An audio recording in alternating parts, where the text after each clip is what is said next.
అమ్మా ఎవరు ఈయన? మా యజమాని అండి. ఏంటి మీ పేరేంటి? కండేలు అర్జున. కండేలు అర్జున. ఏమైంది మీకు? పచ్చివాస వల్ల కారు పడిపోయింది. అయ్యో పక్షవాతం వచ్చిందా? ఎన్ని రోజుల క్రితం వచ్చింది? ఇప్పుడు 10 సంవత్సరాలు అయింది. 10 ఏళ్ళు అవుతుంది. మీరు ఏం పని, మీ వృత్తి ఏంటమ్మా?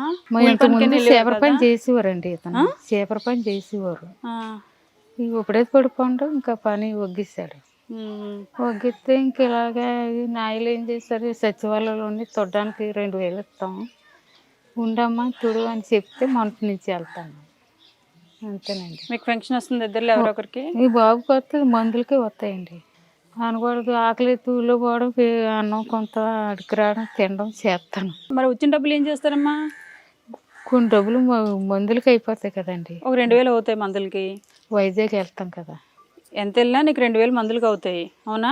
అవునండి. 1000 అది 2 నెలలకు ఒకసారి వెళ్తారు. అవుతాయండి. ఎన్ని నెలలు? 2 నెలలకు ఒకసారా? నెలకు ఒకసారి వెళ్తాను మందులకి. మీకు 2000 జీతం వస్తుంది. మొంట నుంచినండి జాయిన్ అయినాను. అవును, మొదటి నుంచి మీకు పని చేయడం అలవాటు లేనట్టుంది. లేదు, ఏం చేస్తామండి మరి. బాబు పడిపోతాడేమో అని భయం మీద ఎక్కడికి వెళ్ళండి. ఇప్పుడు ఓకేలే, 10 సంవత్సరాలు బట్టి వంపు మీద అలా ఎక్కడికి వెళ్ళట్లేదు అంటున్నారు, కానీ మొదటి నుంచి మీకు పని చేసి అలవాటు లేదండి. తెలిసిపోతుంది కదా మీకు. మళ్ళీ మీరే చెప్పేసుకోవడం మళ్ళీ. కాదండి, మీరు అంత ఉంటారు కదా అనేసి మరి ఏం పనికి వెళ్తామన్నా వెళ్ళాలండి, తప్పదు. మరి అతను పరిస్థితి చూసి నన్ను వెళ్ళండి. ఇలా నెగబోయి ఆయన బాగున్నప్పుడైనా మీరు పని కట్ట వెళ్ళేవారా? పనికి వెళ్ళేవారు అప్పుడు. మీరు, ఆయన కాదు, వెళ్ళేవారు అండి. మీకు పిల్లలు ఎంతమంది? ఒకటి పాప. ఒక పాప. పాప అల్లుడు ఏం చేస్తారు? టీ కొట్లో పని అండి. వస్తారమ్మా ఇక్కడికి రావడం పోవడం? వస్తారు, వచ్చి వెళ్ళిపోతారు. తొల్లడు వస్తారు, మర్నాడు వెళ్ళిపోతారు. వండి పెడతారు బాగానే. వచ్చినప్పుడు కొడుక్కి అల్లుడికి, అదే కూతురికి అల్లుడికి అప్పుడు కూడా బయట నుంచి తెచ్చి పెడతారండి. మా మీద తింటామండి, మరి వాళ్ళకి ఏదో వండి పెట్టాలి కదా. ఏమో డౌటే. లేదండి, వండి పెడతాను. వంట వచ్చా అసలు మీరు? వంట లేకపోతే మీ కూతురు వచ్చి వండుకొని వెళ్ళిపోతుందా? పాప వండుతాను. పాప మా మనరాలు. ఎవరు వీళ్ళిద్దరు? మీ మనవరాలు, సొంత మనవరాలేనా? ఎదుటండి, కూతురు పిల్లలా? కూతురు పిల్లలు. కూతురు ఎక్కడ ఉంది? పాడేరులో ఉన్నారు. పాడేరులో ఉంటే మీరు పిల్లలు ఎక్కడ ఎలా చదువుతున్నారు? చదువుతుంటారు. ఇక్కడ నాన్నమ్మ గారు ఇక్కడే ఉన్నారు.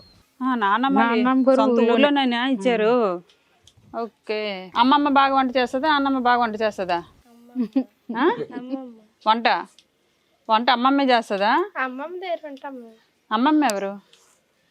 ఇక్కడే ఉంటారా? వచ్చేస్తారండి అక్కడ భోంచేసి. రోజు ఇక్కడే ఉంటారా? అబద్ధం చెప్తుంది కదా. లేదు, రోజు ఇక్కడే ఉంటారు. పిల్లలు చేత అబద్ధాలు ఆపండి. ఎందుకు? ఉన్న వాళ్ళని ఉన్నట్టు అని చెప్పచ్చు కదా. భోంచేసి వచ్చేస్తారు అనమాట. ఎక్కడ మీ భోజనం? ఎక్కడరా? నాన్నమ్మ దగ్గర ఇక్కడే తింటారు. ఇక్కడ ఎక్కువ ఉంటారు. ఎవరైనా పిల్లలు అమ్మమ్మ ఇంట్లోనే ఉండడానికి ఇష్టపడతారమ్మా. ఎందుకు అబద్ధాలు ఎందుకు చెప్తున్నారు? అంతే, అక్కడెక్కడ కూడా ఉంటారండి. కూడా కాదు, మీరు రాగానే వాళ్ళు అక్కడ ఉంటారు. ఎందుకు? అందులో అబద్ధం ఏముంది? కాదండి, అక్కడ ఉంటారు ఇక్కడ ఉంటారు అని చెప్తున్నానండి. మీరు అలా చెప్పలేదు. అమ్మా చెప్పానండి. అసలు పిల్లలు మా పిల్లలని కూడా చెప్పలేదు మీరు.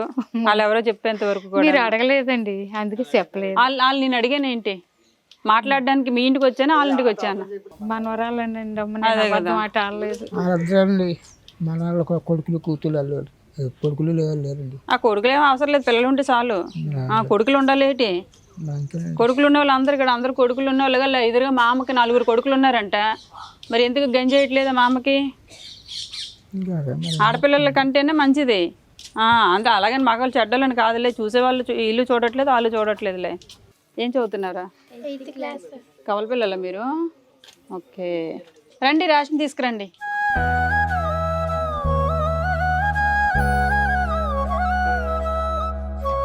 ఇగమ్మా నీకు చీర, ఒక టవలు, చీర టవలు తీసుకోండి. అదేనా మీకు? ఇకమ్మా 26 కేజీలు బియ్యం, ఇవి నిత్యావసర సరుకులు. అర్జున్ గారు, ఇగో ఇందులో భోజనం తాలూకు సామాన్లు అన్నీ ఉంటాయి. రాత్రికి మంచిగా వంట చేసుకొని తినండి. ఇగో మీకు 10,000 తీసుకొని, ఇంకా ఏమైనా ఆయనకి హెల్త్ ఏమైనా బాగోకపోతే చూపించండి హాస్పిటల్కి గట్ట. ఓకేనా? సరే అయితే వెళ్ళొస్తాను. నమస్తే, బాయ్ రా.